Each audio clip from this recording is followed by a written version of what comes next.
Oh, this video has been a long time coming. Today we are going to be talking about a very interesting individual within the Assassin's Creed series. He's a real historical figure, and one of, if not probably the primary antagonist of Assassin's Creed 3, the object of all of Connor Kenway's desires. Say it with me, everybody. Give me Lee! Impossible. I promise, I won't make the give me Lee joke anymore in this video. Okay, maybe just once. Give me Lee! Okay, I promise I'm done. Where is Charles Lee? Charles Lee is without a doubt to me the most pathetic Templar Grand Master of the series. Not only did he pick fights with only those in weaker positions than him, but he spent the entirety of his very short-lived tenure as Grand Master of the Templar Order running away from Connor. Charles Lee was born in 1732 in England.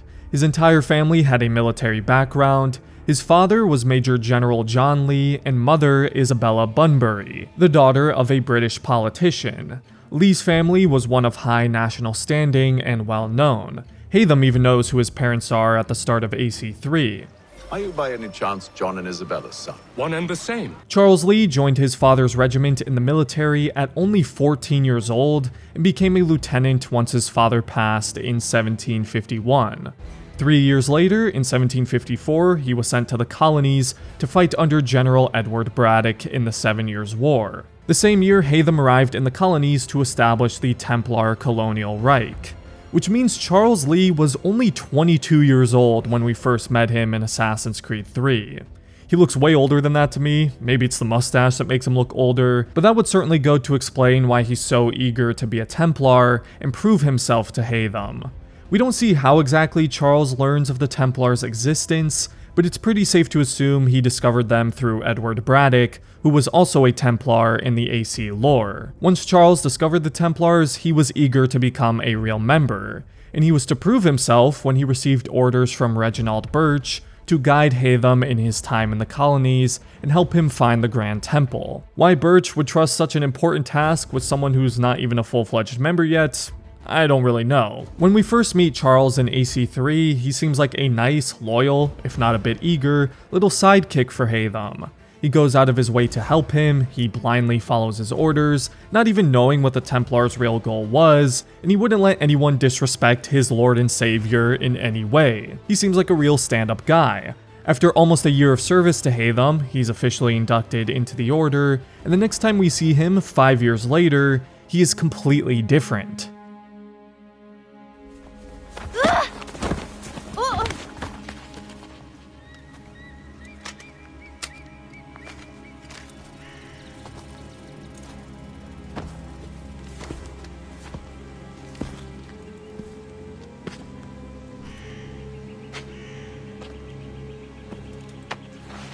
You look familiar.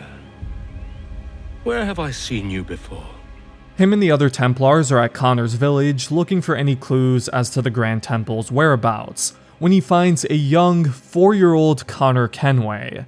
Again, it's crazy to realize Connor is that young here, which makes what Charles does even more pathetic on his end. He decides to trip a 4-year-old boy, choke him out against a tree, and interrogate him for his village's whereabouts.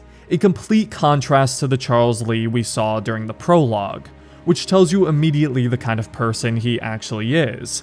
He'll suck up and be extremely nice to anyone above him, like Hatham, but anyone he deems inferior or beneath him, like a Native American child, he'll treat like garbage and suddenly act like he runs things.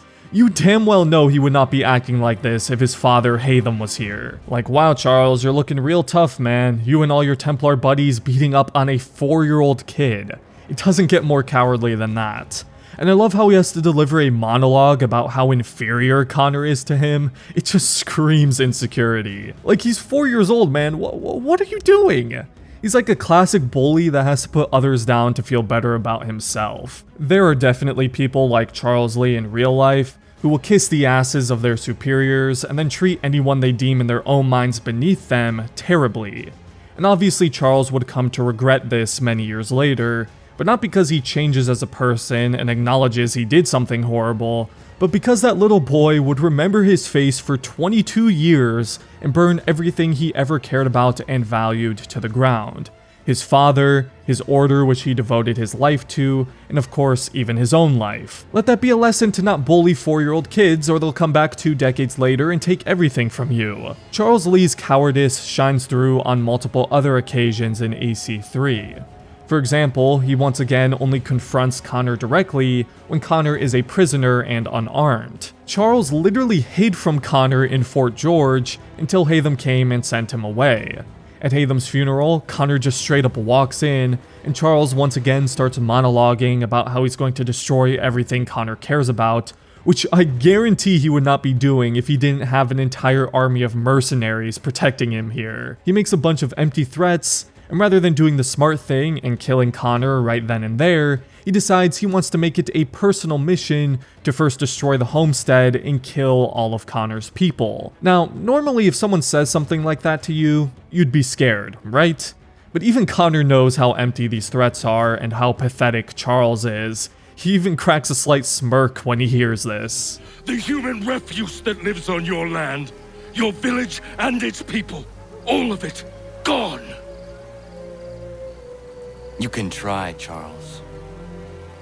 But as with all your schemes, this too will end in failure.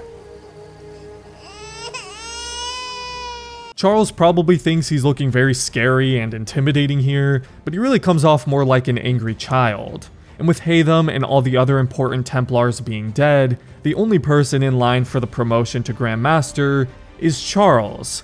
When Charles Lee is your best option for Grand Master, you know the order is cooked. And even though Charles just made all these threats and promises to Connor, what does he do? He decides to run away and try to retreat back to England to recuperate his power. Before he can even leave the harbor, Connor chases him down as he once again tries to run away. Look at the fear in this man's eyes. Once again, he only confronts Connor when he's been pained and literally impaled by a piece of wood. And I think we all know what happens from there. Only on death's door is when he finally shows Connor any form of respect. I think he has to be the shortest-lived Templar Grand Master in the history of the Order. Hatham died in September of 1781, and Charles Lee died on October 2nd, 1782, meaning he was Templar Grand Master for barely a year, which is just hilarious. The complete and utter annihilation of the Templar Order in the colonies is just as much the doing of Connor as it is Charles Lee. To think everything would be undone because Charles Lee just couldn't help but bully a 4-year-old boy. After everything Shay and Hatham had to do to get the Order to be that strong, all to be undone by Charles' stupidity.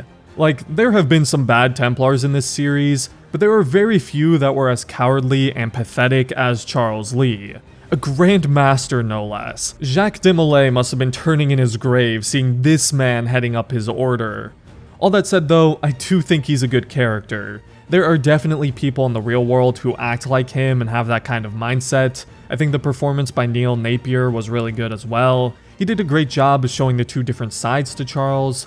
Hopefully the real Charles Lee wasn't as bad, though he was said to have a bad temper as well, which I'm sure was the basis for this interpretation of the character. But hopefully he didn't actually choke out any 4-year-old kids. I think Crawford Starrick was a pretty pathetic Templar Grand Master as well, but at least he was Grand Master for more than a year, so I think Charles deserves the most pathetic title. Let me know how you guys feel about good old Charles Lee though, and if there's any other character you'd like for me to talk about in one of these videos, leave your suggestions down in the comments. And as always, thank you for watching. If you enjoyed it, I'd appreciate it if you'd leave a like and subscribe if you're new.